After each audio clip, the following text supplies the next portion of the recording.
در اعماق خاک ایران شبکه‌ای از تونل‌ها و اتاقک‌ها وجود دارند.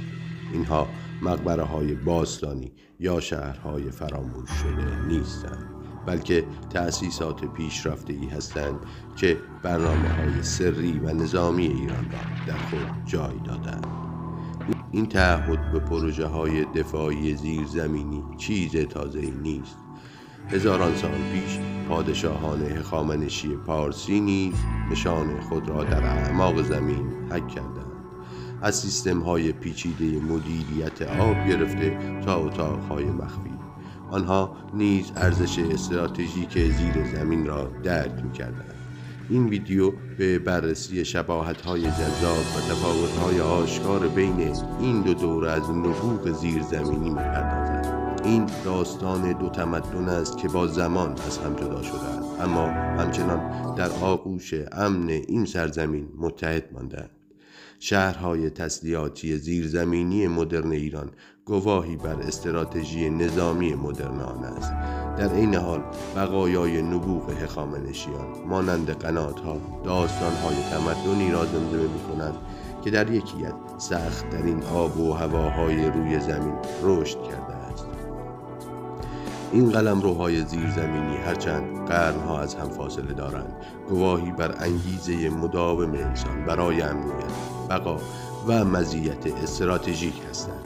آنها نگاهی اجمالی به ذهن دو تمدنی ارائه می‌دهند که تاریخ ایران را هر کدام به روش منحصر به فرد خود شکل دادند. پژواک چکش‌ها و قلم‌ها مدت هاست که در شنهای زمان محو شده است. با این حال میراث این سازه‌های زیرزمینی همچنان طنین انداز است. آنها به عنوان یادآوری قدرتمندی از نبوغ و انعطاف پذیری روح ایرانی در طول هزارها عمل می‌کنند.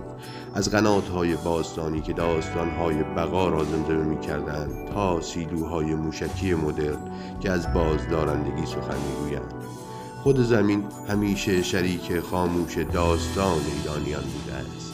این سفر به اعماق میراث زیرزمینی ایران انگیزه‌ها و فناوری‌های پشت این شاهکارهای مهندسی را آشکار خواهد کرد. همچنین اهمیت استراتژیک این جهانهای زیرزمینی را چه در گذشته و چه در حال روشن خواهد کرد. با ما همراه باشید تا به قلب ایران بپردازیم و تداوم قابل توجه و تضادهای جذاب آن را در رابطه طولانی و داستانیش با دنیای زیرین بررسی کنیم. شهرهای موشکی زیرزمینی مدرن ایران در حالی از اسرار پوشیده شده‌اند. اینها صرفاً پناهگاه نیستند، بلکه مجتمع‌های وسیعی هستند که در اعماق کوه‌ها درک شده‌اند. آنها موشک‌های بالستیک و سایر سیستم‌های تسلیحاتی را در خود جای دادند و بخش مهمی از استراتژی دفاعی ایران را تشکیل می‌دهند. مکان دقیق بسیاری از این شهرها ناشناخته مانده است. با این حال تصاویر ماهواره‌ای و اعلامیه‌های گاه و بیگاه مقامات ایرانی نگاهی اجمالی به مقیاس و پیچیدگی آنها ارائه می‌دهد. هدف از این شهرهای زیرزمینی دوگانه است. اولا آنها زرادخانه‌های موشکی ایران را از حملات هوایی محافظت می‌کنند و خنثی کردن قابلیت‌های بازدارنده آن را برای دشمنان بسیار دشوارتر می‌کنند. ثانیاً مخفی کاری پیرامون آنها به تأثیر روانی آنها می‌افزاید. عدم قطعیت در مورد مکان دقیق و قابلیت‌های آنها خود به عنوان یک عامل بازدارنده عمل می‌کند. ساخت این شهرهای زیرزمینی از شگفتی‌های مهندسی مدرن است. آنها شامل حفر شبکه‌های وسیع تونل، تقویت آنها برای مقاومت در برابر حملات و ایجاد محیط‌های خودکفا برای پرسنل است. این شهرها به گونه‌ای طراحی شده‌اند که حتی در صورت وقوع یک درگیری بزرگ برای مدت طولانی کار کنند. فناوری موجود در این شهرها به همان اندازه چشمگیر است. سیستم‌های پیشرفته فرماندهی و کنترل، شبکه‌های ارتباطی و مکانیزم‌های پرتاب تضمین می‌کنند که ایران می‌تواند موشک‌های خود را به سرعت و به طور مؤثر مستقر کند. این شهرهای زیرزمینی چیزی بیش از تأسیسات نظامی هستند. آنها نشان دهنده عزم ایران برای اثبات قدرت نظامی و نفوذ منطقه‌ای خود هستند. آنها تجلی فیزیکی استراتژی بازدارندگی ایران هستند و پیام روشنی به دشمنانش می‌فرستند که هر گونه تجاوزی با واکنش سریع و ویرانگر مواجه خواهد شد. حال بیایید به زمان امپراتوری هخامنشیان و پیشینیان سفر کنیم.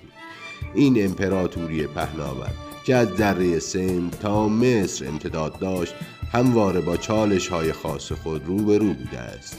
از جمله آنها فلات سخت ایران با آب و هوای خشک و تابستان‌های سوزان آن بود. برای زنده ماندن و پیشرفت در این محیط سخت پیشینیان به خود زمین روی آوردند. آنها شبکه‌ای از سازه‌های زیرزمینی ایجاد کردند، نه برای جنگ بلکه برای زندگی. در قلب این شبکه زیرزمینی قنات‌ها قرار داشتند که از شگفتی‌های مهندسی باستان بودند. این قنات‌های زیرزمینی آب را از سفره‌های زیرزمینی در کوه‌ها به شهرها و روستاهای پایین دست هدایت می‌کردند و از نیروی جاذبه برای غلبه بر چالش‌های مسافت و زمین استفاده می‌کردند. ساخت قنات فرایندی پرزحمت بود که نیازمند برنامه ریزی و اجرای دقیق بود. چاه‌های عمودی که در فواصل منظم در طول مسیر قنات حفر می‌شدند، امکان دسترسی برای ساخت و نگهداری را فراهم می‌کردند.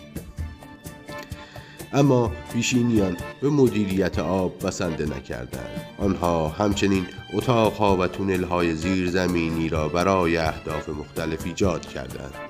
برخی به عنوان پایگاه‌های خنک برای در امان ماندن از گرمای تابستان عمل می‌کردند، در حالی که برخی دیگر به عنوان انبار مواد غذایی و اشیاء قیمتی بودند.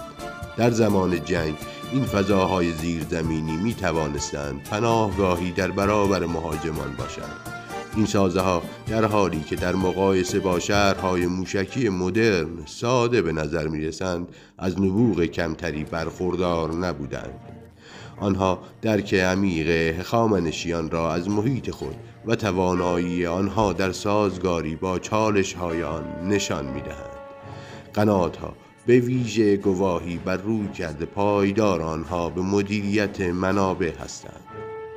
نگاه کردن به شهرهای موشکی مدرن ایران و سازه‌های زیرزمینی پیشینیان در کنار هم تعامل جذابی از تداوم و تضاد را نشان می‌دهد. در ظاهر اهداف آنها بسیار متفاوت به نظر می‌رسد. یکی متوجه قدرت نظامی و دیگری متوجه بقا و معیشت.